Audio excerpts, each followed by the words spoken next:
अच्छा, आप ये बात तो सुने होंगे ना कि सैलरी अकाउंट वाले को जो है ना मिनिमम बैलेंस रखने का झंझट नहीं रहता है। उनके अकाउंट में अगर जीरो बैलेंस भी है तो भी कोई पेनाल्टी, कोई चार्जेज नहीं लगता है। जबकि जनरल अकाउंट रहता है, वहाँ पे मिनिमम बैलेंस अगर मेंटेन नहीं करते तो आपको फाइन देना पड़ता है। आखिर क्या होता है सैलरी अकाउंट और सेविंग अकाउंट में डिफरेंस, इस चीज़ को समझना है तो वीडियो को पूरा देखिएगा।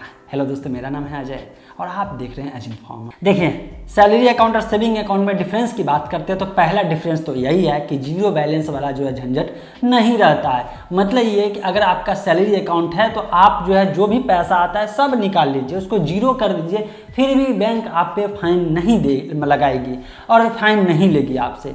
जबकि अगर आपके पास सेविंग अकाउंट है और डिफरेंट बैंक जो है अपना मिनिमम बैलेंस का क्राइटेरिया अलग अलग रखा है। शहरी क्षेत्र के लिए अलग है, ग्रामीण क्षेत्र के लिए अलग है। तो जिस क्षेत्र में आप रहते हैं, जिससे बिलोंग करते हैं, तो आपके सेविंग अकाउंट में उतना मिनिमम बैलेंस नहीं रहेगा तो आप पे जो है फाइन मारना शुरू कर देगा और फाइन लेना शुरू कर देगा। तो जो कि लोगों के लिए अनकंफर्टेबल ज़्यादा हो जाता है। मान लीजिए बहुत सारे ऐसे लोग हैं ना जिनके पास जो है कम ही मतलब पैसा रहता है। अब उतना पैसा में तो बैंक में मतलब मिनिमम बैलेंस मेंटेन करने के लिए रख देते हैं। ऊपर से गवर्नमेंट का जो भी स्कीम है सब कहता है कि नहीं, आपको बैंक तो ओपन करवाना है।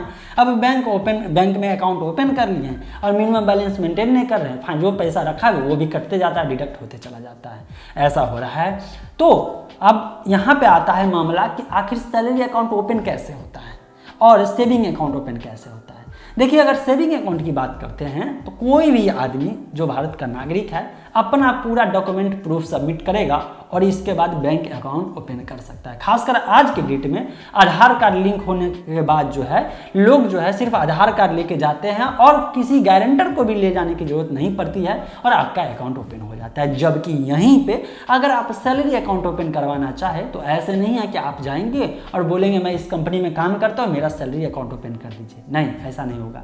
जब तक जिस भी ऑर्गेनाइजेशन में आप काम नहीं कर रहे हैं तब तक वो जब परमिशन नहीं देगा रिटेन में, इनफैक्ट ये होता है कि आपको कुछ नहीं करना पड़ता है।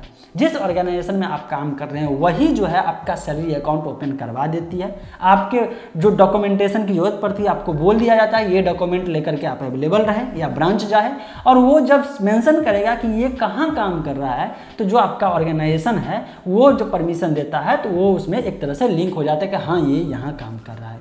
ऐसा इसलिए होता है कि जब भी आपकी संस्था या आप जिस कंपनी में या जिस ऑर्गेनाइजेशन में काम कर रहे हैं वो सैलरी भेजे तो उसके सैलरी मतलब उसके अकाउंट में पैसा रहेगा, वो जब रिटर्न परमिशन देगा तो वहाँ से डिडक्ट होकर के आपके जो अकाउंट है या आपके जैसे जितने भी सैलरी होल्डर हैं उस ऑर्गेनाइजेशन में काम करते हैं सबको पैसा, चूँकि लिस्ट जा चुका है किस किस को भेजना है, सबको पैसा जो है अकाउंट में क्रेडिट कर दिया जाता है, पैसा भेज दिया जाता है। तो ये होता है सैलरी अकाउंट और सेविंग अकाउंट में मेन डिफरेंस कि कौन ओपन कर सकता है। अब बात करते हैं कि सेविंग अकाउंट और सैलरी अकाउंट में ब्याज कितना मिलेगा आपको, मतलब रेट ऑफ इंटरेस्ट क्या मिलेगा, कुछ खास मिलेगा क्या? नहीं, ऐसा कुछ भी नहीं है। सैलरी अकाउंट भी एक टाइप का सेविंग अकाउंट ही है, बस अंतर यह है कि सैलरी अकाउंट को कोई इंडिविजुअल खुद से जाके नहीं ओपन करवा सकता है। इसमें जो है जिस संस्था में काम कर रहे हैं वो संस्था की परमिशन की ज़रूरत पड़ती है तब ओपन कर सकते हैं, क्योंकि कुछ फैसिलिटी दिया जाता है तो वो फैसिलिटी वही ले सकते हैं जब ऊपर से लीगल एक तरह से परमिशन उसको मिल जाएगा, राइट। ये हो जाता है। और सेविंग में क्या है, कोई इंडिविजुअल ओपन कर सकता है। अब रही बात यहाँ पे कि मिनिमम बैलेंस का तो झंझट नहीं है, लेकिन सैलरी अकाउंट में एक लफड़ा यहाँ पे है। अगर आपके सैलरी अकाउंट में 3 महीने या 3 महीने से ज़्यादा अगर पैसा नहीं आता है, आपके अकाउंट में मतलब सैलरी नहीं आता है, तो इसके बाद होगा ये कि वो सैलरी अकाउंट जो है ऑटोमेटिकली जो है वो मतलब कि कन्वर्ट हो जाएगा सेविंग अकाउंट में। और जब सेविंग अकाउंट में हो जाएगा तो फिर वहाँ पे मिनिमम बैलेंस जो है आपको रखना पड़ेगा।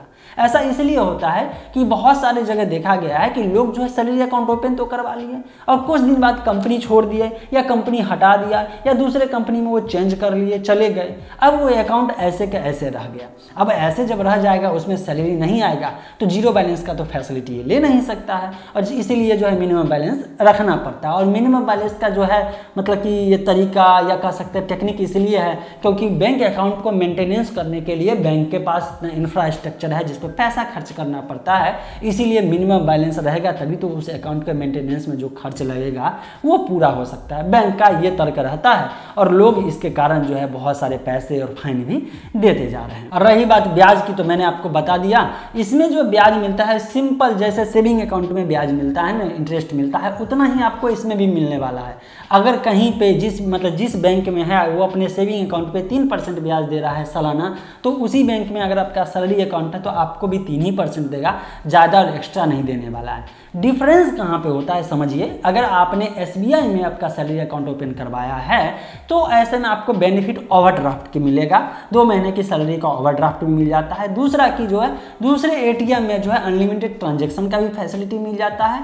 और तीसरा ये है कि आपको जो जीरो बैलेंस तो रखना, ये तो कॉमन हो जाता है, लेकिन जैसे कि और भी NEFT हो गया, RTGS हो गया, ये सब भी आपको फैसिलिटी मिलता है। लेकिन ये जो फैसिलिटी की बात मैंने बताया, ये जो है प्राइवेट बैंक है, ये भी एक पे बढ़ के एक फैसिलिटी देते जा रहे हैं। आप गौर करिएगा जरा कि जितने भी सरकारी नौकरी में लोग होंगे उनका जो सैलरी अकाउंट होगा वो SBI में होगा, और मैक्सिमम प्राइवेट ऑर्गेनाइजेशन या प्राइवेट संस्था में जो प्राइवेट कंपनी में काम कर रहे हैं उनका अकाउंट जो है प्राइवेट बैंक में होगा। अब आप कहेंगे ऐसा क्यों होता है? ऐसा इसलिए होता है कि ये प्राइवेट बैंक के जो भी मतलब कि स्टाफ कह सकते हैं या रिप्रेजेंटेटिव कह सकते हैं, ये प्राइवेट संस्था से मतलब कि कांटेक्ट करते हैं और उस संस्था को एक्स्ट्रा कुछ फैसिलिटी देते हैं, कुछ ऐसे चीज़ प्रोवाइड कराते हैं जिसको देख करके संस्था को लगता है सरकारी से अच्छा है कि प्राइवेट बैंक में अगर सैलरी होल्डर का अकाउंट ओपन करवा देंगे तो उनको जो है फैसिलिटी एक्स्ट्रा मिल जाएगा। और जो स्टाफ हैं, जो काम करने वाले, उनको क्या है, किसी भी बैंक में जो है अकाउंट खुल जाना चाहिए और पैसे जो है टाइम पे आना चाहिए, ऐसा देखा जाता है।